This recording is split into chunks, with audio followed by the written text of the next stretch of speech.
Okay, turn our. For 5 minutes. No, I can't even see my papers.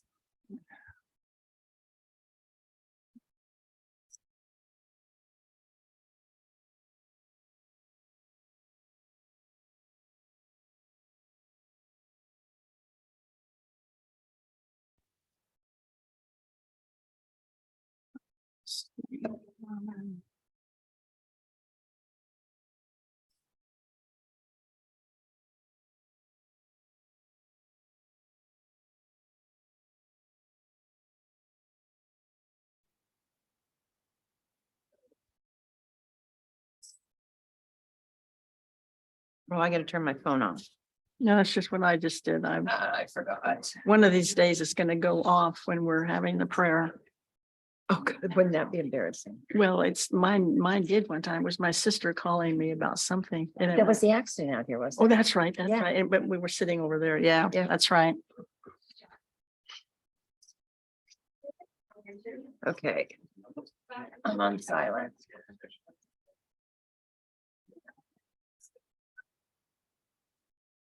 I'm really worried about my water heater now.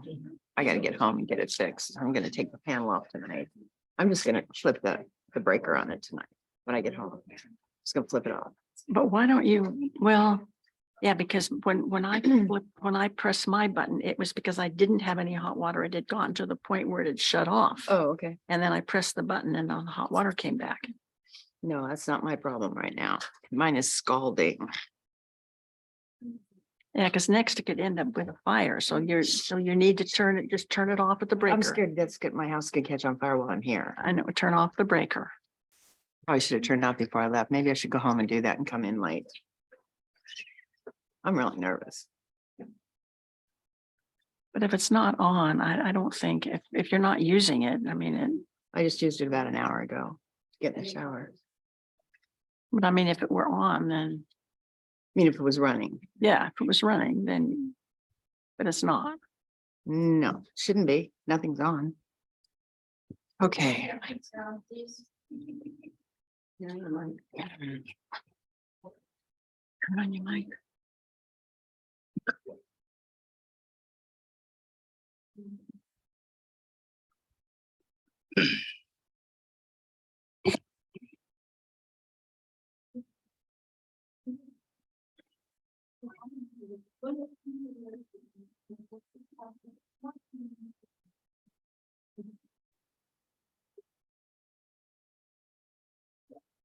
I'll call the meeting to order. Richard, do you have the roll call? All right. And we'll begin with the invocation led by Larry Blankenship, representing Restoration Worship Center. So if we'll all stand, please.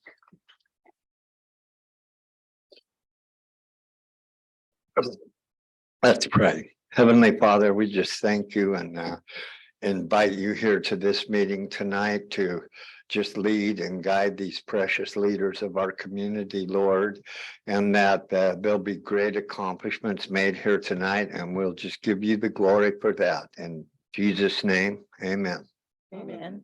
And now we'll have the Pledge of Allegiance led by our Council President, Madeline Seymour. Pledge allegiance to the flag of the United States of America and to the republic for which it stands, one nation under God, indivisible, with liberty and justice for all. Okay, the first item on the agenda is the presentation of reviewing the facade improvement loan grant guidelines. Dana? All right, that one is me. And then I'm going to invite Peter and Margaret to come up from the Greater Bandon Association to answer any questions that you have. Okay. So just very briefly, so everyone's aware, the city has a facade improvement loan grant program. And how it works is commercial businesses, property owners or renters are able to apply for funding that covers certain eligible expenses on the exterior of their buildings. In 2019, you all approved an expansion of that list, so we now can approve more projects. The funding is provided in the form of an interest-free loan that's forgiven over a 4-year period. And right now we cover up to a 50% cost. So it's a 50% match to what they put in.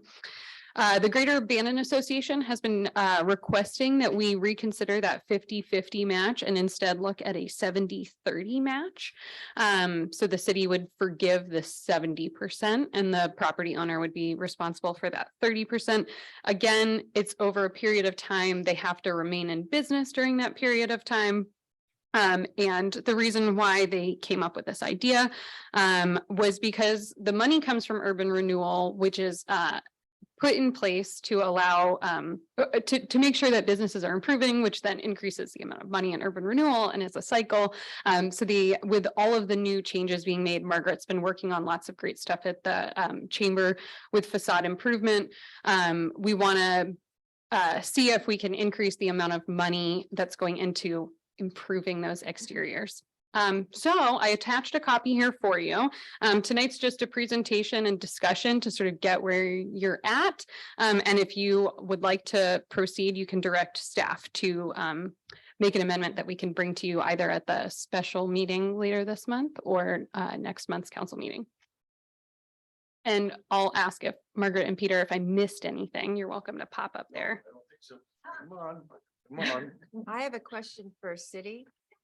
How much do we set aside out of urban renewal for these programs, for this grant program? Because somewhere in here it says, until we run out of money or something like that. I don't think so. And I'm not sure. That's a good question. We budget an amount every year based on what we anticipate in terms of loan applications coming in.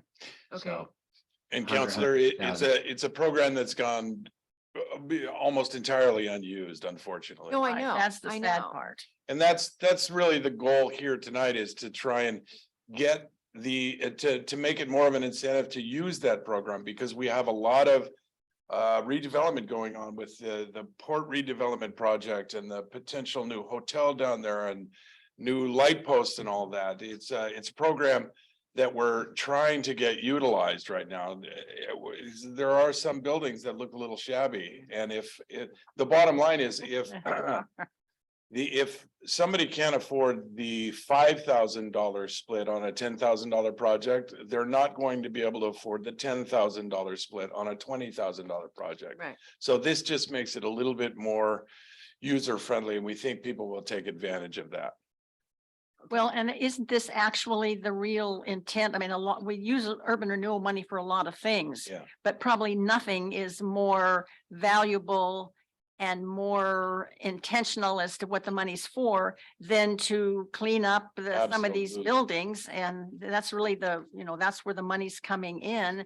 And we should be upgrading these buildings. And if that's what it takes to get these people, if they need this incentive, I think we should do it. Absolutely. And knowing what we have in that Urban Renewal One fund, Yeah. these are small incremental exactly. changes that do make huge changes. So the maximum that someone can do for the grant is 10,000, right? But it's 5,000 right now. We're proposing 10. Is that correct? So Well, that was already adopted. yes. That was already adopted. Okay. In 2019, we made that change, but we also at that time came and asked for that 70-30, but that didn't get passed at the time. Right. So now we're coming back saying we've got to make this program a little bit more user friendly. Absolutely. More attractive. Mhm, I absolutely. mean, the more attractive we make Bandon with our signs on buildings, the longer tourists are going to stay. For sure. Yeah. the more tourists will come. Well, Yeah, yeah, that's Because we are hearing a lot of folks that are saying Bandon it's is run down. very much. I And heard it's that very, too. yes, exactly. It's very concerning for me at the visitor center, chamber. It's like, whoa, we got to do something. We absolutely have to do something. Right. So, Anybody else have any questions? I'm 100% in Comments? favor. Oh, yeah, I think we all are. Well, I am. But we're not Comments, voting tonight. questions? No, Well, but don't we, No, we don't vote. Not You can tonight. direct staff. we would direct They'll bring it staff. back It next doesn't time. that take a Yeah. consensus at least to Yeah. direct staff? Yes. okay, with it. How many people are in favor of directing staff to bring us Raise your back hand. the forgivable portion of the loan to 70 from 50? I think it's all of us. No, I don't think it is. Oh, Are you in favor, Josh? mhm.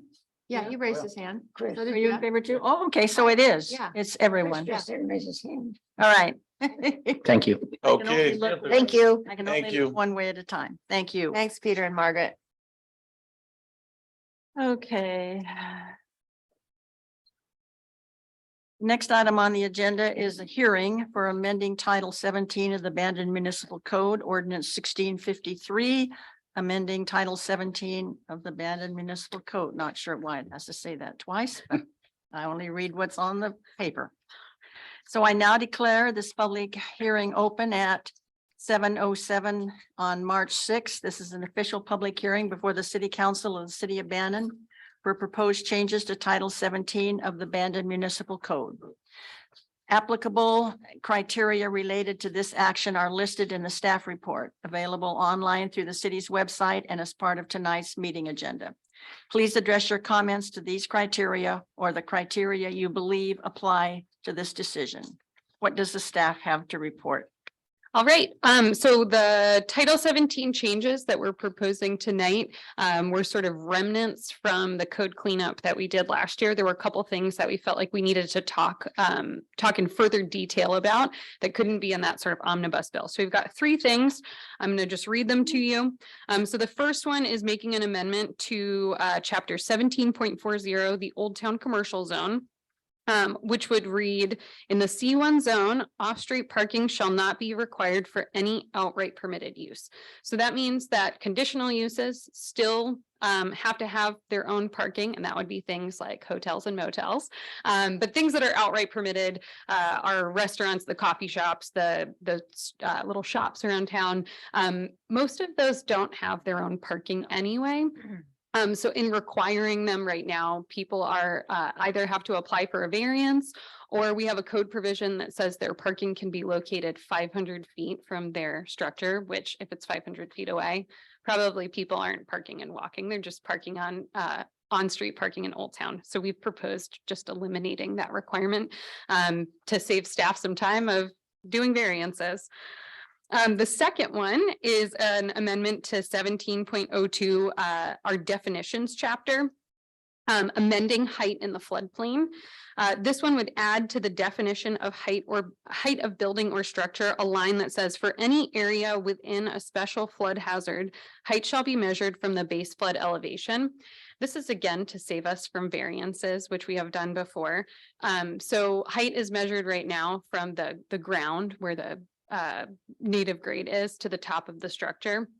However, in the floodplain, most buildings have to elevate themselves to the base flood elevation, and there have to be either flood-proofed areas or breakaway walls in the basement. So that's sort of just a lost area. Some folks have said it provides, let's see how to best to say it.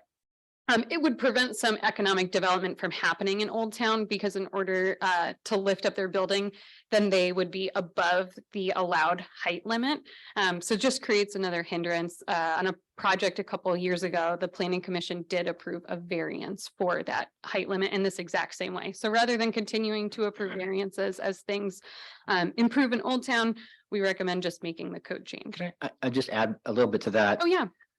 So the height limit was intended to allow a 3-story building. So the problem you have, of course, is that once you're up above the floodplain, then you measure if you still measure the height limit from where the ground was before, you cannot have a 2-story building without a variance. And the problem with the variance is not that staff has the variance. The problem is that folks looking to invest in a project, having a variance sort of puts this giant question mark at the end of the process to people that are spending hundreds, like the hotel project, they're spending hundreds of thousands of dollars to just get to this point in design. So it's really that it's providing the certainty to the community as a whole, and it's still and allowing the 3-story buildings, which is what was intended. And more clear and objective standards, which Right. is what we're supposed to be doing. Yeah. Okay. And then finally, there's sort of a combo here of allowing structures within required setbacks. So one would be an amendment 17.02, again, definitions, would add to the definition of structure. A structure does not include paved areas or vegetative landscaping materials. And then in chapter 17.104 supplementary provisions, a new allowance in the projections from buildings to allow porches, Decks, steps, and similar open structures not exceeding 30 inches in height may encroach into setbacks provided they maintain a minimum 5-foot setback, vision clearance requirements, and do not conflict with utilities or other easements. And where that came from is we have a lot of people in town who put up let's say like decorative sculptures in their front yard, or they built a house and then they want to add a door onto the side of their house instead of the front. And we don't allow them to put their stairs out there. Raised beds are now a really big, flower beds or garden beds in your front yard are very popular, and our code technically says you can't have them in your front yard. So I think that this is a proposal in reasonableness. The planning commission, I would say out of all three of these, talked about this one the most and sort of discussed the 5-foot universal 5-foot setback for these. Primarily where it comes into play is the front yard. So they did discuss maybe changing it in the front yard, but again, that's up for you guys to determine tonight. So it'd be a maintaining a minimum 5-foot setback, but allowing small open structures into those areas. Long overdue. Any Yeah. questions? Yeah, and what's funny about at least this last one, and I've been finding this was a discussion that the planning commission had, I think, in the 90s. Yeah, when Penny Allen had her deck and had to rip it out. Yeah, and Ridiculous thing I ever heard of, and it never. I'm not sure whatever happened with it, but the planning commission has discussed this That was item more than ridiculous, once. yeah. Yeah. Okay, All any right, questions? Madam Mayor, I make a motion to pass. wait a minute, we have to go on this. We have to close. Don't we have to go we through still all this? hearing? To we have to have a hearing. Okay, Oh, nature of, Sorry. all right, we will now move into public comment. This hearing is to be orderly and courteous. When it becomes your turn to testify, please state your name and address for the record. You will be given 3 minutes to share your comments. Please be mindful of your time. Are there any counselors who wish to ask questions of this person? Oh, the person hasn't spoken yet. So now, is there anybody in the public that wants to address this? Anybody on Zoom? If not, well, then they don't have, that's what I hate about these scripts. They aren't really, okay. Does staff have any comments or information to add at this time? Nope. All right, I'm closing the hearing and the council for council deliberation. Anybody have any deliberation? Anything they want to say? no, except I'm in violation. I have raised beds in my front yard. I never. How knew. dare you? I know, I never knew. I have a deck. in my Let's pass this backyard. thing right away. All right, do I hear okay, I guess I can request the city attorney to read ordinance 1653 by title only. Thank you, Madam Mayor. This is ordinance 1653, an ordinance making changes to Title 17 of the Bandon Municipal Code and providing an effective date. Make a motion to pass ordinance to a second reading by roll call vote. All right, Richard. Oh, it's been moved and seconded that we pass it to second reading by roll call vote. Richard? Councilor Vic, Yes. Councilor Pacetto. Aye. Council President Seymour, Yes, Councilor Adamson, Aye. Councilor Smith, Yes. Councilor Powell. Yes. Let the record show that it has been passed to second reading. Do I hear a motion? Oh, we need the time read by title only again. Regulations are crazy, but Ordinance 1653, an ordinance making changes to Title 17 of the Bandon Municipal Code and providing an effective date.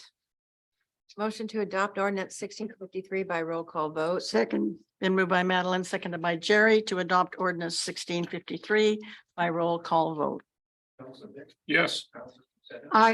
Council President Seymour, Yes, Councilor Adamson. Aye. Councilor Smith, Yes. Councilor Powell. Yes. Let the record show that ordinance 1653 has been adopted. Okay. Now we will go to 1654. I now declare the hearing open at 16 after on March 6th. This is an official public hearing before the city council for proposed changes to chapter 16.12 of the Bandon Municipal Code regarding the regulation of vacation rental dwellings. Applicable criteria related to this action are listed in the staff report available online through the city's website and as part of tonight's meeting agenda. Please address your comments to these criteria or the criteria you believe apply to this decision. What does the staff have to report? All right, I'll start off by saying that the Planning Commission has been talking about this topic for a really long time and has spent multiple work sessions. I think we had 3 work sessions and 2 public hearings. So we have been taking public comment, hearing what everyone's saying, and we think we've come up with something. So I'll start off with next. Can you go to the next slide? So I just wanted to give you an update as to what we did last time. So we last looked at this ordinance in 2018. During the last update, we defined what an existing single-family detached dwelling meant, and we said it had to be at least 3 years old. We confirmed that single-family detached dwellings are the only eligible dwellings for vacation rental status, meaning that if you're a multi-family property, you cannot apply. We also restricted vacation rentals within the CD1 zone to only be allowed in an overlay zone that was give or take about 400 feet within Beach Loop Drive, so excluding the Seabird Drive area. We also limited those vacation rentals to a specific applicant and owner that did not transfer upon sale. So you would lose your vacation rental status if you sold your house or you changed your applicant or owner. And then we stated that the maximum occupancy could ultimately be determined by the Planning Commission based on specific site-specific information and neighborhood characteristics. So then this ordinance update, we've done a little bit more work. So where this proposed change came from was that we realized that the way that we were doing our saturation rate calculation had some unintended consequences in it. The way that it was defined clearly excluded those multi-family properties that we were talking about that are grandfathered in at this point. So unfortunately, when we looked at the information, when we did our calculation by drawing a radius around the property requesting to become a vacation rental, there were actually multiple units within that radius that were not being counted at all. So we have some neighborhoods that then became what we'd call oversaturated with vacation rentals. So we worked with the neighbors, and the Planning Commission kind of talked about it ad nauseum, but came up with a definition that we think covers all the bases here. The Planning Commission can now also limit the allowable parking area and the number of cars on site. Before we had a minimum number of cars, we've now set a maximum to make sure we're not having too many cars out there. We're going to require a 96-gallon trash service. So that's the biggest that they offer. One of the biggest complaints that we get about vacation rentals is the amount of trash that's created by them. There's also a requirement that they have to remove that trash can within 24 hours after trash pickup to make sure it's not sitting out there and blowing over and all that fun stuff. We are also going to require that all other permitting agencies provide approval before operation. So it'll just become that standard condition of approval that says, you know, all local, state, federal regulations must be met. And that is because, and I think I put it on the next page, but the county took over the building department from the state, and they now have some additional regulations that folks may have to come into compliance with before they can begin operations. We're just letting people know we're only one part of the equation these days. We also added a requirement that rental permit information has to be posted inside. So there's going to be a rental permit given out to everyone that will state what the maximum occupancy is, what the abandoned, non-emergency and emergency information are. Just ways that if someone's staying in town, they know what this place is supposed to be operating at, and they know who to contact in case of issues. We've also historically required that with the tsunami evacuation guide. And so we've added in something else that now the city manager can require additional information that might be relevant to a specific neighborhood rather than just listing the tsunami stuff. We had a couple of years ago, there was a beach safety accident and people wanted that beach safety pamphlet given out to all vacation rentals. So we did that. We may have some jetty specific information or face rack specific information. And we did come up with a new definition of owner that's in there, we can talk about that. And finally, all the regulations, so all general regulations that are listed in there are going to apply to all vacation rentals, regardless if they're new or old. And again, those are just the health and life safety ones, the post the rental permit, have your tsunami evacuation sign, that sort of thing. So I think I've gone through everything that's new, and I'm going to just go through really briefly the saturation rate so that you understand what it is, because I think that's the most complicated part. So the existing language read, less than 30% of the single family detached dwellings within 250 feet of the subject property and are located in a zone where VRDs are allowed are VRDs. So that's how we did the calculation. I'll show you a couple examples in a second. Our proposed calculation now explains the ratio, because we used to get questions. Well, how do we do this math? And they would just ask the planning department to do it for them because the definition was a little bit wonky. So now you just calculate in the numerator, you include the subject property, which would be new to this ordinance. So the proposed new vacation rental would be included, as well as all permitted VRD units. And each unit within that multifamily dwelling would be counted. So if there's a triplex, that's 3 vacation rentals. And the denominator is the subject property, and then all eligible properties, which would just be the single family detached dwellings. And I'll quickly note that, so right now the saturation rate is 30%. So if when we do that calculation, it comes out to more than 30%, then that area would be considered oversaturated. The Planning Commission did consider changing that number from 20 to 30, or from 30 to 20. But what we realized when we started doing some examples was including the subject property and including the multifamily units actually kind of took out a lot of areas that may have been open for opportunity before. So, and these are just, I picked randomly north, middle and south. So if this is your house, I'm sorry. So under the existing rate, this one's sort of interesting.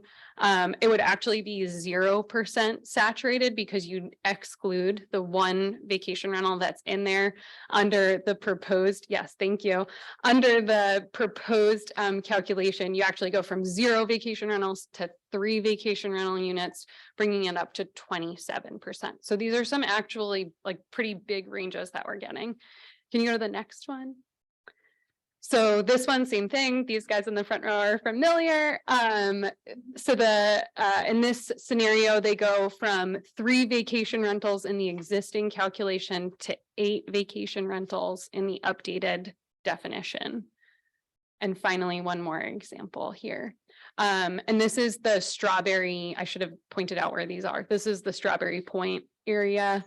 This one also goes from 4 vacation rentals to 7 vacation rentals. So they actually go from being eligible to apply to now ineligible to apply. Okay. And then so finally, the Planning Commission recommended all the changes that we've included here for you tonight. They could not come to consensus. So they recommended somewhere between 20 and 30% for that saturation rate. I kept it as 30 in the ordinance because it seemed like that was the consensus, but you're welcome to amend that or ask questions about how changing that affects the overall rate. So are there any questions? I got one. Yeah. Okay, so with changing it, you pretty much says it's eliminating. Are there any places left that there can be a vacation rental? Oh, yeah, certainly. Like, I mean, the first example, that house would still be eligible. It just changes the rate from 0% to 27%. So they would still be able to apply. But it's a tough question to answer because the calculation for every single property is different because you're just constantly shifting that circle.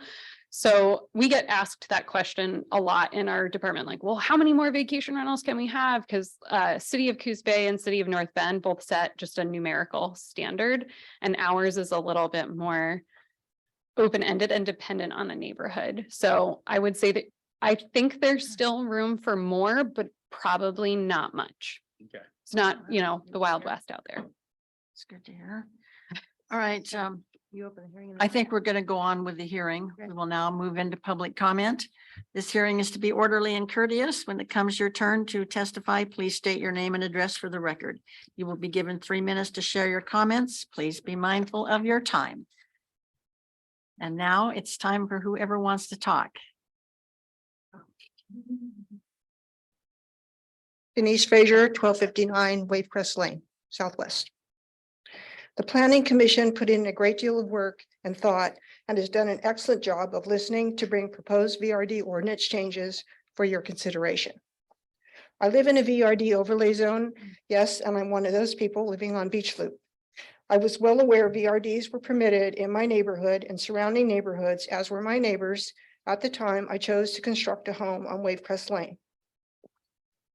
I had looked up the VRD ordinance and accompanying regulations, and I thought I can live with that. And all worked out pretty well up until 2018 and the unintended consequences of the text changes to the VRD ordinance. Coincidentally, at about the same time, VRDs became a hot real estate investment nationwide. My 250-foot radius neighborhood along Beach Loop includes 3 workforce houses, 2 of which are potential VRDs as the current ordinance and calculation formula are written. The third, a duplex, could be converted back to a single-family dwelling, allowing for yet another VRD in place of workforce housing. The VRD at 1247 Wavecrest, approved in 2019, a blufffront $1 million home, was a long-term rental occupied by a working couple before it was sold to a family trust to operate as a VRD. The original intention of the VRD ordinance was to allow VRDs in the CD 1, 2, and 3 overlay zones without creating VRD neighborhoods. My 250-foot radius neighborhood currently has a 54% VRD saturation to single-family dwelling ratio, according to the proposed changes in front of you. And we aren't the only 250-foot radius neighborhood along Beach Loop finding ourselves oversaturated with VRDs.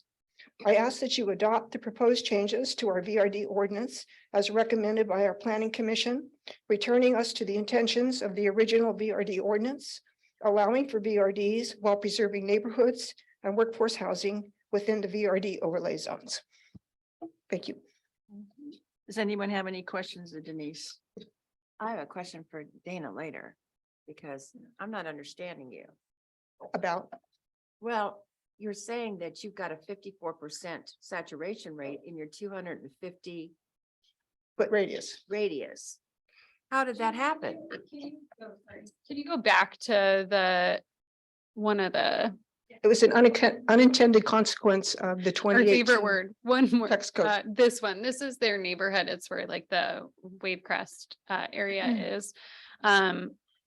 So there are 2 multifamily. Could you tell me what VRD color is what? Oh, sorry, Yeah, maybe thanks. I'll get up and I'll shout. Yeah. So this is just the example subject property to me. I don't know I'll which be your one your pointer. house is. What street comes down this way? That's Beach Loop, right? That's Beach. Clear pointer. Oh, okay, You're looking at Tisha Tang, Wavecrest, and Sandpiper. Yes, you can. I'm familiar right with, here, yeah. Beach Loop. Dan's gonna be Vanna White. And the pink are those vacation rentals? Beach Loop is right there. And then the subject property would be the one in the center, right? And we draw the 250-foot radius around that. So the purple properties are all single-family dwellings. Dan's showing those. And then the green ones are vacation rental dwellings. So in the existing calculation, we exclude and we cross out the ones that say multi on them. So Dan's gonna cross those out. Yeah. And so those don't count at all. One of those, I think, is a 3-unit vacation rental and the other is a 2. So in the new calculation, how it would be calculated is all of those units count. So they would go from having 3 vacation rentals that count in the rate to 8, because that's what's actually there. So it oversaturates that area. Yes, It but is- right now it's only a 23% saturation rate, the way that our code is written without this change.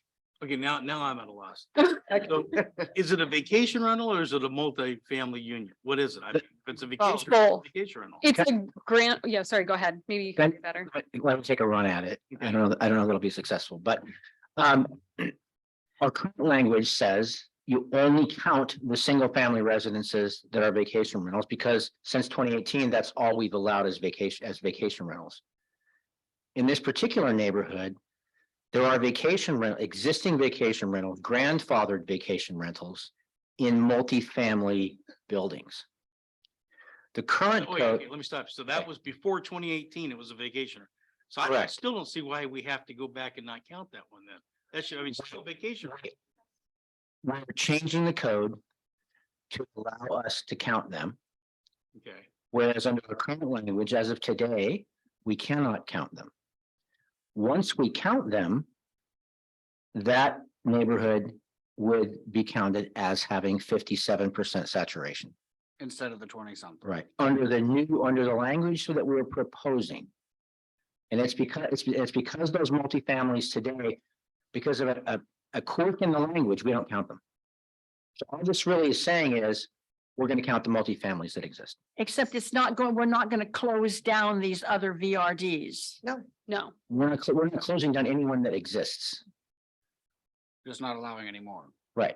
Well, if it's over 30%, Yeah.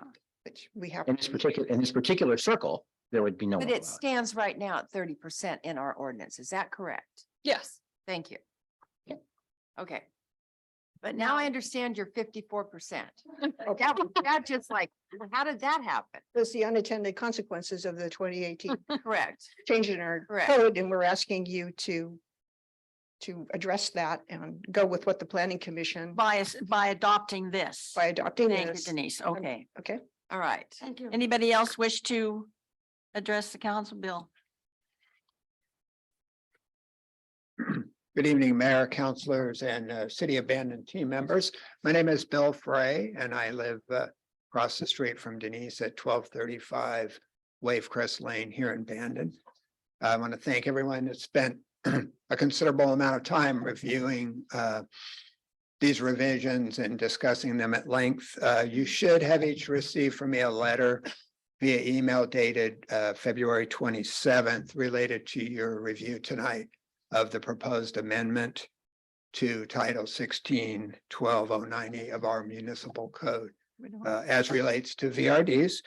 I'm not gonna, I'd like to just take a few seconds. There are a number of pending revisions, as Dana has pointed out, relating to the VRD ordinance.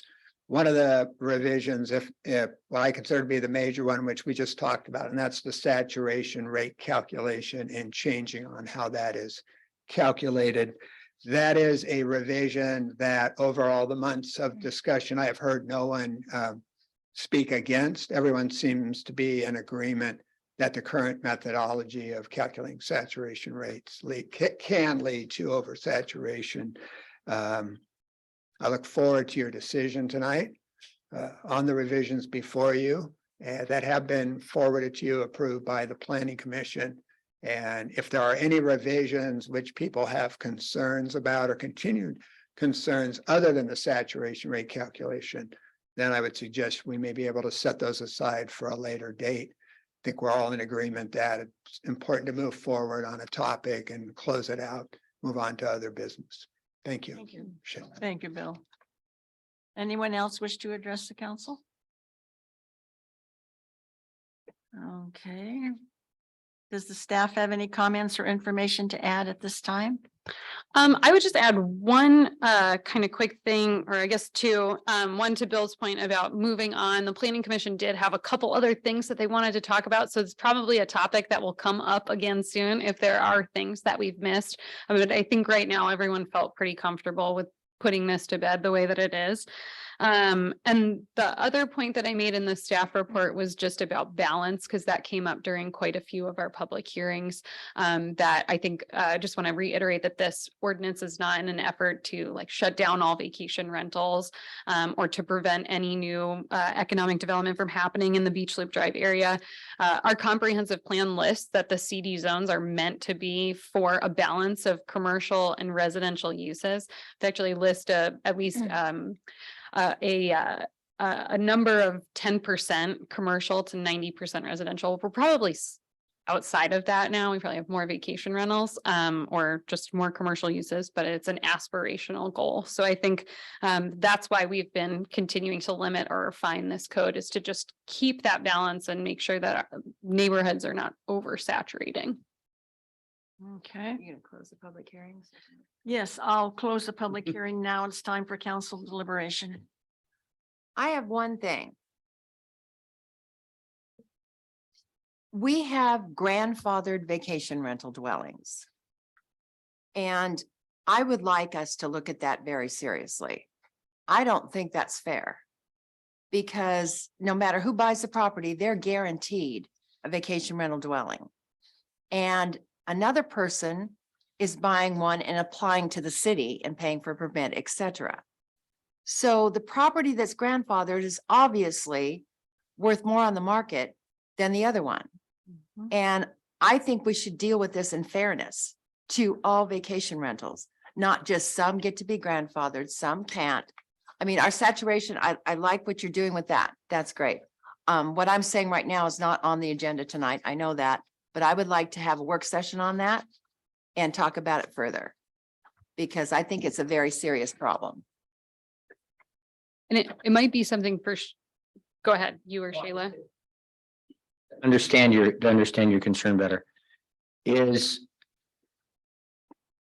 I wouldn't call it a proposal, but are you suggesting that we would try to take away the non-conforming use rights, the grandfathering rights from the older ones? Or are you saying we would add it? No. To people who get it now? I'm saying that everyone should be the same. So I'm not saying every vacation rental becomes grandfathered when they apply. No, absolutely not. The grandfathered ones should come under the same ordinance rules that the current ones do. Yeah, they just can't as a matter of law. They can't? But No. we thought they were when we back in, I mean, 2018 is not a long time ago in our memory. And we thought that we were putting this to bed and that they were not going to be able to sell the right to the VRD. That was And my so understanding. then 2 or 3 years later, we learned that that isn't legal. When this one on Madison apparently challenged us. Yeah. But the people who had already invested, right? And what I'm talking about now about just how non-conforming use sort of theory works or non-conforming use law works. But the people who had bought, built, permitted, or however got a vacation rental dwelling before the 2018 ordinance had made an investment in reliance on the code in place at the time. And what did it say exactly? Well, we allowed them to build them. We allowed them to permit them. Pardon me? You allowed them to build them. I didn't, but yeah, you did. What did it say after that? The ordinance allowed them to build a VRD that's going to be a VRD for as long as they want it to be. Is that pretty much the gist of? Until such time as it no longer becomes a VRD. Yeah, that's what I'm getting. And that's the same as any other use, right? If you decided tomorrow that Old Town was going to become a residential area, everyone who had a business there today would have the right to continue that business in perpetuity until such time as they stopped. But then they couldn't sell it as another business once they. They could sell it as a business in that same class, right? That same type of business, but that's just how non-conforming use law works and has forever. That once you're legally permitted to do something, your grandfather is what the common term, but the government can't come and just pull the rug out from under you once you've made that investment. If you stop doing it, right? If you stop doing it, Or your building burns down. if you stop doing it, or in some cases, depending on your code, a certain percentage of your value is lost, or your building burns down. I mean, there's a few other exemptions, but none of them are going to apply to this particular situation where you just would like a VRD that exists and was lawful at the time it was. I mean, the other key is it has to be lawful at the time it was, when the use was established. It has to have been lawful at that time. And the law says we cannot change that no matter what. Correct. It doesn't, I know, it doesn't make sense. All right, but let's say something, God forbid, let's say something happened. Okay, let's say we had a paradise here, okay? And basically all the buildings, that would eliminate all of the uses, the current uses, because they couldn't build back. Could they, a vacation rental dwelling? Or could they? I don't know what provisions of our particular code say for destruction with fire. We can't hear you speaking. Can I hear you, Dana? I got too relaxed. over Okay, here. yeah. I think we have different requirements for if it's a use versus a structure, so you can build back the structure, but I'm not certain. I would think you couldn't continue the use, but I'll double check. That's what I would think. Well, yeah, you could build back the house, but you couldn't use it as a vacation rental dwelling. And out on that edge, right, out on that situation, local governments have some discretion. You have discretion to say it's abandoned after 6 months or it's abandoned. They'll give you up to a year. Some places say it's only abandoned if you intended to abandon it. So there's a question of intent that comes into play. There's different ways you can do it, but at the core of all of this is a constitutional principle. But why didn't we hear about this principle 3 years ago when we 2018, when absolutely, we were talking about all yeah, this. we absolutely believed that we were closing this loophole. And then 3 years later, we learned that we We're didn't not. close it. We can't. When somebody down there on Madison decided, Yep. or down on the jetty decided they were gonna like take it, threaten us with court. Then all of a sudden, then we hear, oh, we can't do that. It's grand. Just like pulling the rug out because we honestly believed. We we're did. Sitting up here, we believed that You was did what. too, Dana. And Dana Yeah. did too. We all believed it. The notion that what would happen over time was that as those things sold, they would no longer be vacation rentals. That's what. Exactly understand what you- we you believed. assume, Right, Exactly. Right. That's not that's not true. and that's not true as to those that existed before the ordinance. That's weird. That is. Okay, we better move on. All right, move on. All right, shall I, anybody else wanted, before we ask to have it read by title only? Oh, yeah, we gotta make motions now, right? Okay. Oh, you have to ask the attorney to read it by title. Yes, could you read by title only? If I could find that, what the, Sure. This is ordinance 1654, an ordinance making changes to title 16.12 of the Bandon Municipal Code regulating vacation rental dwellings and providing an effective date. Motion to pass ordinance to a second reading by roll call vote. second. Been moved by, okay. Roll call vote. Yes. Aye. Yes. Nice. Yes. Yes. Okay, it has been passed to second reading. Now, do we hear another motion? Or no, we have to have it read by Yes, title read. only. I don't know who set up these rules. I don't know who did either. They're certainly ridiculous. This is ordinance 1654, an ordinance making changes to title 16.12 of the Bandon Municipal Code regulating vacation rental dwellings and providing an effective date. Motion to adopt ordinance 1654 by roll call vote. Second. Yes. Aye. Yes. Aye. Yes. Yes. Let the record show that ordinance 1654 has been adopted. Thank heavens. Thank heavens for small things. For at least the part that we changed, that we can change. 2 years from now, we may find out it wasn't legal, but oh, well, at least we tried. We tried. All right, our next item on the agenda is the intergovernmental agreement between the city of Bandon and ODOT for a transportation system plan update. Dana? It's my show tonight. Yeah. So in 2021, we applied for and received a transportation and growth management program grant to update our transportation system plan. It is amazing, but it took all of that time to draft this agreement, this intergovernmental agreement between us and the Oregon Department of Transportation. The project costs went up a little bit, so our city matching amount went up, but I just wanted to let you know, the consultant not to exceed amount is $174,700. And our matching requirement is 12% of the total project cost, which is $23,823, which we are able to supply in staff time and benefits, so it won't cost anything out of pocket. So this is just a recommendation that you approve the IGA between the city of Bandon and the Oregon Department of Transportation. Okay, Motion to approve. well, let's see if Oh, anybody has any questions, because if anybody read through this, It's extensive. Yeah, okay. I think Chris Okay. might have some questions. Well, I got about three of them. First one, says here, the city has approved the scope of work, selected a consultant, and the project has been run through the State Department of Justice. What does the State Department of Justice have to do with transportation? Dan, Out of do you know? curiosity.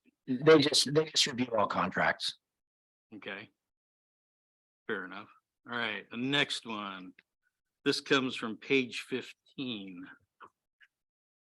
In paragraph 5, it says abandon is small geographically and should be a place where more residents feel comfortable and safe biking and walking.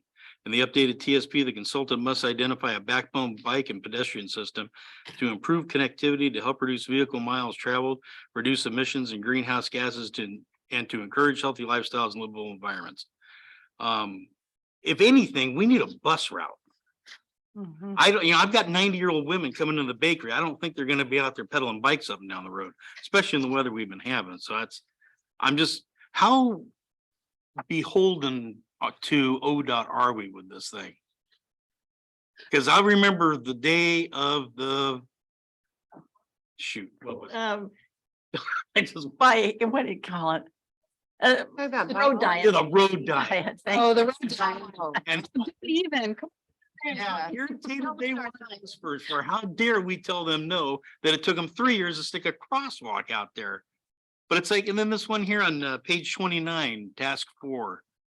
The existing TSP is over 20 years old and no longer reflects the needs and desires of the abandoned community. What exactly are the needs and desires? I want to get from point A to point B. I mean, are they going to build a new road? Are they going to build new what? I mean, we're not that big. I'm just kind of curious as to, if this thing comes through, what are we going to be stuck with? And what are the major changes in the 20 years that it no longer reflects our needs? What are our needs that it no longer reflects? Sure, I think I can answer a couple of those. So, and Dan might be able to hop in as he has done more of this than I have, but transit is covered in here as well. So TSPs per the state law have to cover certain topics. So we're required to at a minimum investigate all of those topics that they have listed. So that will be covered. And then the second question, now I'm going to forget, I should have written them all down. The second question was about the 20-year plan or the old plan. So my understanding, and you all may have been here during the time that TSP was written, but it's very long and it doesn't, some of the goals in it conflict throughout. So there are very few standards that can be pulled from that TSP and then implemented into our actual city code to require people to do things that we aspirationally put in this plan. So I would say it's outdated in that a lot of the projects either already happened or are no longer relevant. And standards have just changed over time. So at least in talking with Tim and our city engineers, like our street standards and our sidewalk specs are just out of date with what we would now want to require. So those are the sort of things that I think, after 20 years just need to be updated. Yeah, well, one of the things that we had, I remember, I think it was Fillmore over here. They put in the 2 lanes and the bike lanes and all that. Well, it didn't match any other road in Right, town. exactly. And then, so they were getting ready to forget now where they were gonna put in a new road, but there was like some housing area and they were supposed to put all that stuff in there. And they came in, they said, why? There's nothing out there. It doesn't match anything. And we said, yeah, you don't have to do this. I mean, I'm just kind of curious as to how much we're gonna be beholden unto ODOT for that. That's my big stink with it. And if what they've been doing in Bandon in the last couple of weeks is any indication, they have robbed us of parking spaces down in front of the brewery building. There's at least 1 and possibly 2 that are gone. There's these big yellow metal things that I guess you're not supposed to drive on. I mean, they just come into your town and you don't have any say over it all. And they spend millions of dollars wasted taxpayer money to make it better when there was nothing wrong with it in the first place. And I just worry that how much leverage are we giving them here? I mean, maybe there's a couple of things and you might be able to answer some of those. So ODOT is just the provider of the funds. We're ultimately working with a consultant team, and I believe that we retain a lot of local control in determining what goes into that document. And part of why we've wanted to do this update is to make sure that it does work for us and that it's right sized, because I think a lot of the documents that you get are really big and long and they just copy in things from other big cities. And we have the ability now with this funding to be able to really make sure that what goes into it makes sense going forward. I do think one of the things that we talk about a lot are like exceptions to street standards, like you were talking about. That we have a standard, but we hate to follow it. So why make that the standard? I think this is a great opportunity to change those standards and make it work. For us, I think the last point about the ODOT right of way would be, we have an ODOT right of way that runs through town and we don't really have that much jurisdiction about what happens there. And that's what those improvements are. The things that happen on our local streets, we have control over. And that's why it would be, I think, great to get this plan in place so that we have some say in what happens. Dan, did I miss anything? No, but it just to add a couple things. One is, it's your plan. City council has to adopt this plan. There will be local feedback in a local committee. One of you will be on that committee, I believe. Jeff. Jeff, the esteemed Counselor Smith will be on the committee. Counselor Powell can talk to him and make sure that he doesn't allow those folks from the valley to come here and mess us up. But it's your plan. You will adopt it before it's over. Just the age of it, looking at it, trying to figure out how it's relevant. You find things that are inconsistent. It's going to help us with a couple of things. I think some bike things like what do we do? Can we do a path along Beach Loop? Right? How might we conceptually plan out for the eventual development of the donut hole and make sure things connect? You know, you look at our transportation network today, there's been some pretty, I won't say big projects, but yeah, big projects, good projects that don't work because of decisions that were made in the past where things didn't connect. And now you've got sort of pockets that you can't get in and out of, like south along Beach Loop. So it's a chance, I think, to fix those kinds of things. But I want to use this opportunity to say that the dial-a-ride service from CCAT, everyone listening in TV land, is available to anyone for any purpose. So we have bus service in Bandon. It's an underutilized resource, and they've reached out to us to have us tell folks. I put it in the latest newsletter. Okay. It's a resource. So I did read that. thank you. That's why I looked away. And I think something that we have been studying for years is to make a bike path all along the river, and it was supposed to come down Riverside Drive. But we all know that I don't know where in the world Riverside Drive is probably the most dangerous narrow street, how you would put a bike path along Riverside Drive. And I don't know that no matter how many plans you adopt, that you're going to be able to widen Riverside Drive. And the Beach Loop is going to be another problem, although there may be a little more room, where in Riverside Drive, you got a hill all the way along on the other east side side. is swamp. Yeah, a swamp and a hill. over there. Yeah, So you're just yeah, confined into a very, very narrow section of road there. right. Dan, since you're announcing to TV land about our service, our bus service, it's only Monday through Friday though, correct? I don't know. Yeah. It's not. Is it? I've never seen it on weekends. Yeah. 4 o'clock was. I think 4 o'clock they Stop at 4 stop. o'clock. Yeah. So does anybody else have any questions about this, about going ahead with? All we're doing here is approving, I understand, but when you get the document this thick and then you start reading through it, Chris kept texting me, well, what do you think this means? You know, I said, This is maybe we just better raising ask. money to get the consultant to start the work. That's correct. Yeah, we can't start anything until we sign the IGA. But I do appreciate you all actually reading the document. Oh, yeah. Thank you. Yeah, it was rain today. It was gonna. It's a boring week. All right, do I hear a motion? Motion to approve IGA between the city of Bandon and Oregon Department of Transportation. Second. Been moved by Madeline, seconded by Josh or Jeff. Josh, if we approve the IGA, all in favor? Unanimous. Okay, now we just had an agenda here. Agenda. All right, next is the consent agenda. Is there anything here that anybody wants to bring out and talk about separately? Yes. Which one would that? One. Oh, where did I do with it? I don't know. I can't help you. It's the one dealing with the sewer plant, and water plant. Well, it's bright green, right? No, well, That's where he's got his hands on it. What? what is it? Municipal utility report, 6.3.8. There it is. 3.8 municipal utility. All All right. right. Okay, I don't even have it in front of me, but I'm curious that, if you look at the amount of water manufactured and the amount used, I know. the aggregate 13% is not bad. It's not great, but it's not bad. But some of those months, 30%, 32%, 25%, 29%, 28.5%, 20% losses. Where's it going? Here we go again.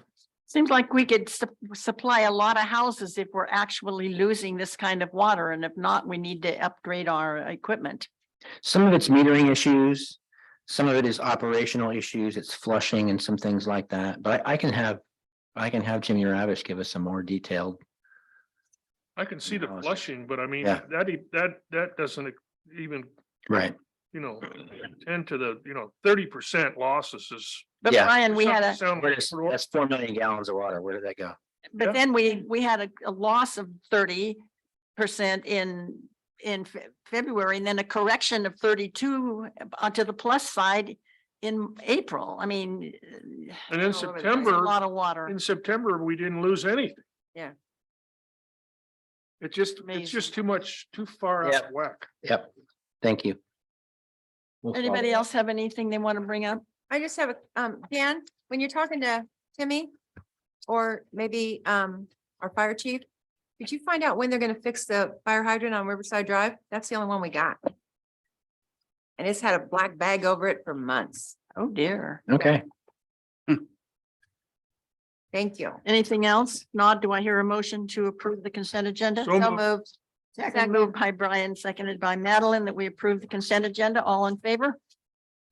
Unanimous. Now we have time for public comment. Harv, I think you had a comment. I'm sorry to make you sit for the whole thing, but Barb Chabot, the Greater Bandon Association, P O Box 161.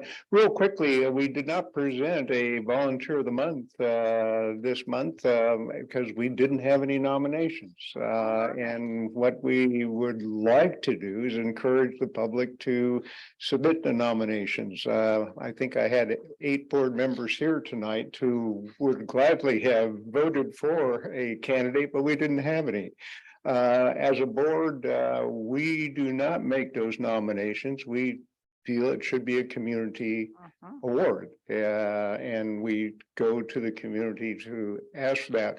We do understand that people are having problems finding volunteers now in the same way people are having problems finding employees. A lot of organizations are struggling with that. The Meals Program, good example.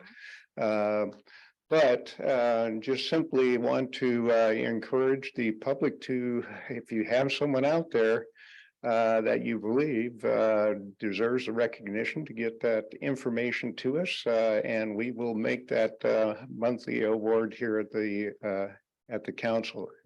Simply sending a paragraph to harv@greaterbandon.org. Or you can actually mail it to, if you want to make it anonymous, to Post Office Box 161 here in Bandon. We appreciate any nominations we get, and certainly there's a lot of worthy people out here. We would like to get those people recognized. Great, Harv. Thank you, Harv. Anybody else want to address the council? Gee, we're running out of employees and running out of Margaret? volunteers. You want to say something? Okay. Good evening. I'm Margaret Pounder, 54177 Morrison Road in Bandon, Oregon. I'm the president of the Bandon Chamber of Commerce. We had a pretty exciting last couple of weeks, and I just want to bring the council up to date on a few things that are going on. We last Tuesday, had a consultant come in from her company name is Front Door Back. And she's working in Old Town because that's where Urban Renewal works. And we're working with about 10 or 11 businesses. She was able to consult with all of them. A couple of them had emergencies, but we had Coastal Mist. Bandon Vision was not able to make it, but Shawnette was good enough to draft photos of the front. Bandon Coffee Building, Tony's, Big Wheel, Bandon Vision, Winter River Books, Bandon Baking, Beach Loop Realty, Continuum Center, and Sassy Seagull. I think that was all of them.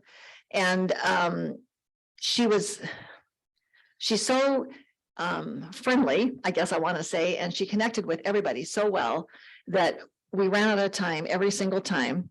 We caught Chris right at the very end because he was ready to go home. So we, yeah, we kept it pretty clear there, but so what she's doing now is she's making renderings of what she's wanting to suggest to them to be able to make some differences to their businesses, to upgrade them, to clean them up, if you will, paint them, lighting. She's huge on lighting.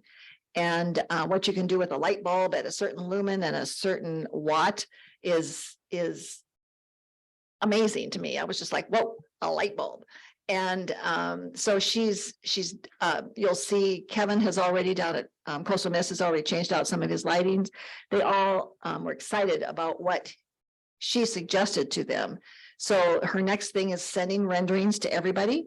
And then they will be, from then they kind of work with her as to, and part of the facade improvement loan will be part of that thing that will be sending them to that avenue for if they want to be able to improve their business.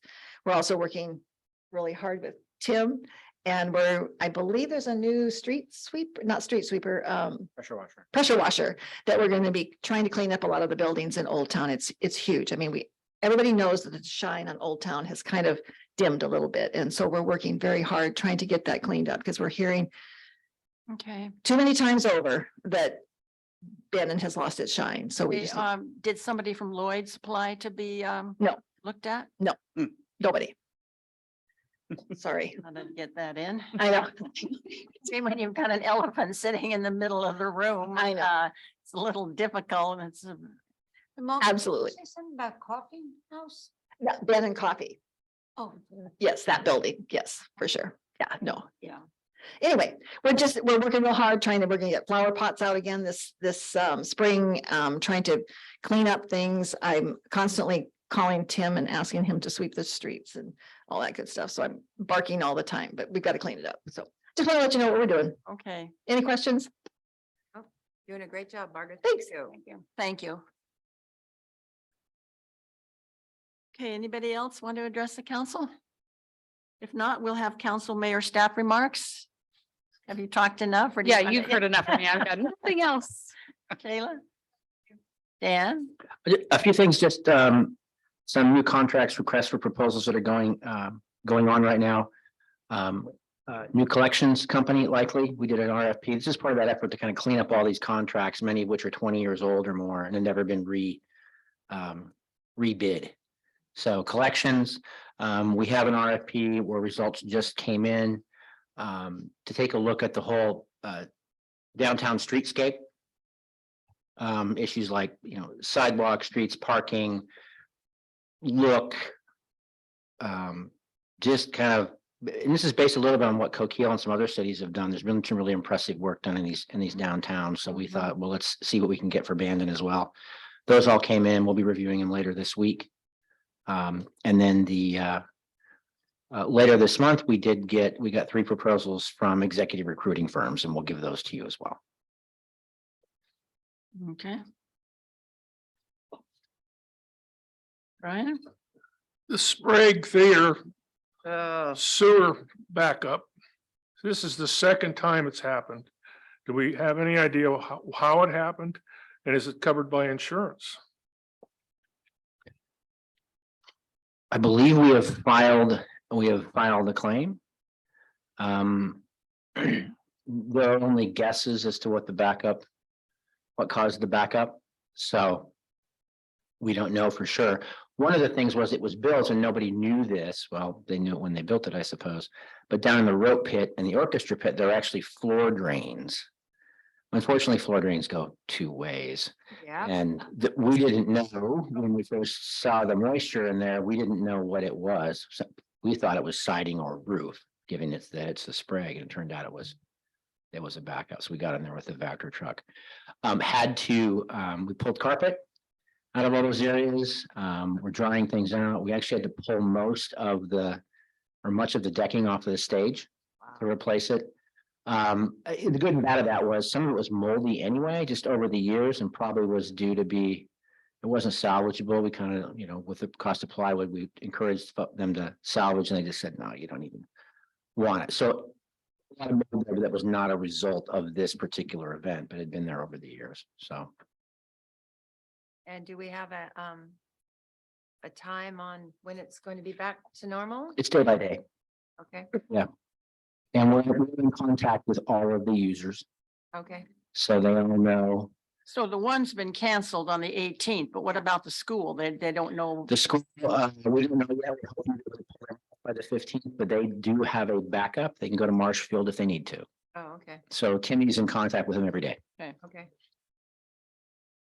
It was one of those, of course, you don't know what you got until you tear into it. So it's just really honestly been a day by day thing. So while we're talking about the Sprague, maybe you would just mention the management situation a little bit. So because Sure. public keep asking us and Sure. As of this point in time, there is no manager for the Sprague Theater.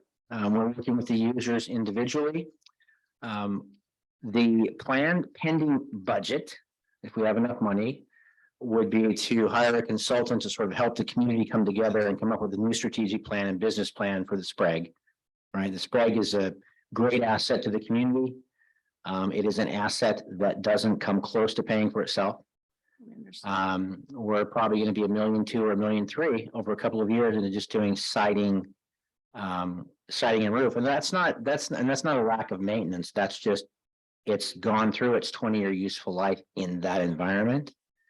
So you're talking about 120,000 a year, probably in just costs to maintain the building without even doing anything. So the idea is let's get a plan and we'll see if we have the budget. We'll then recruit for a new manager. Hopefully the plan and the budget will come together so we can have a manager that's actually going to be actively involved in marketing, more community events for the theater. Chip Casson, who was working there, had a lot of great ideas, in my opinion, about putting the community back in community theater. Open mics, talent shows, poetry slams, getting youth involved, some of those kinds of things really was kind of a bright light, in my opinion. So we hope to be able to continue those things. We will also talk about governance. Who needs to be advising you all on how that facility gets and advising the manager on how that facility is run.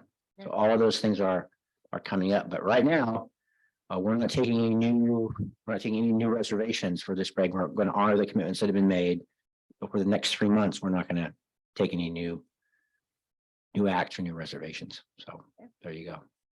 but hopefully by the Kingston Trio on April 18th, Yeah. we'll be, because they're selling tickets. Yes. That shouldn't be a problem. Okay. Brian, did you finish? I'm done. Okay, Jer? Well, I was wondering, Dan, if you heard anything about the shooting on 11th and Beach Loop? No. Nothing, no. Okay. And I went to the last open mic Oh, and it was very good. A lot of talent in this town. Really? And I was looking Great. forward to the next one. Good. So I'll have to wait a couple of months. Um, That's it. Dan, you can let Timmy know that he doesn't need to send the street sweeper on my street. I maintain my street. He could send it downtown to Margaret. Okay? I've lived there 11 years and all of a sudden here comes a street sweeper up my street. I'm going, okay. You had 11 years. I maintain my street. It's always clean. There's nothing there. And I think the guy was a little confused when he actually drove up there going, okay. Anyway, tell him to take that time and put it downtown. Okay. Please. Other than that, want to give a shout out to South Coast Express Lube. I'm very picky about tires, especially in the wintertime, and I'm going into snow country on my SUV. So I went down there, I talked to him extensively, and he did a great job. I like an SUV that can go through the snow and have all-terrain tires, but it rides like a car. And he set me up. So I want to tell them he's really good. And so is his wife. I think that's it. I'm not out of town. People that And that's why you Thought I had to was- turn around with your That's why tires. I had and to come turn around. back. My new tires did not make it quite that far. Made it to Wairika and couldn't get to Reno. So I came home. I just have, I can't even remember who told me, but somebody told me the other day that there's no heat at the barn. Well, I began to challenge them because we had just been at Madeline's mother's celebration and I know very well there was. Well, then the person, I honestly to God can't remember who said it, but then he said, well, no, it's just in the dining room. So then I asked Jerry, I said, Jerry works there. Is there heat in the dining room? Well, I was there last Tuesday and I went and checked the thermometer. They told me not, it said in there, do not up it. Yeah. So I just took it off and raised it a little bit. It was down to 55. Well, That's 55 is, I 55 is not heat in the dining room for older people or anybody. Put it down again, but it was No. definitely off and it's. All right, it said so not- hopefully we can take care of that. Would you see if, because there, yeah, little signs there that tell you don't touch the heat and I your, touched it. and your hands are frozen, you know. All right, so the guy was telling the truth. It's very Yeah. cold. All right, that's all I got. I'd love to hear these things sometime before a council meeting. I don't even think Be about it. great. You know, I don't. think Yeah, about it. most of Well, it. because. Thank you. Jerry, and she said, oh, I think there's heat. Now tonight she tells me it was 55. That wasn't what she told me the other day. Well, I Well, I'd like to hear them. some other than my city councilors. But she was there when you have a person her age and she was there. I went there the following Tuesday. Okay, and then you looked and it And was on my 55. side, It's cold because I'm near the window. Okay. As they come in. So I had to walk to the. I'm other side. surprised that the kitchen crew hasn't mentioned it to you. Not I'll tell you the truth. If it's 55. I was gonna ask about the spraying too, but Brian got to it before I did, so. I don't have anything Yeah. this time. I'm good. All right, now I guess we're going into an executive session. Is that Apparently that- correct? Oh, I didn't know that. Word really got around about I the must misread Third that. page. Bye, Margaret. backup. Bye, Margaret. Thank you. The So I backup hate to say spray. it, but I have to clean out, clear out Yeah. the Of course room you would. because we're going to have an executive session. Clean out the room. Turn your mic off. Yeah, we'll take a 5-minute, 7-minute break. Because they'd had that women's health thing right before, and now all of a sudden, it's like, because I think it was just do not flush items. I don't know, Tim. What are we meeting about? Well, yeah.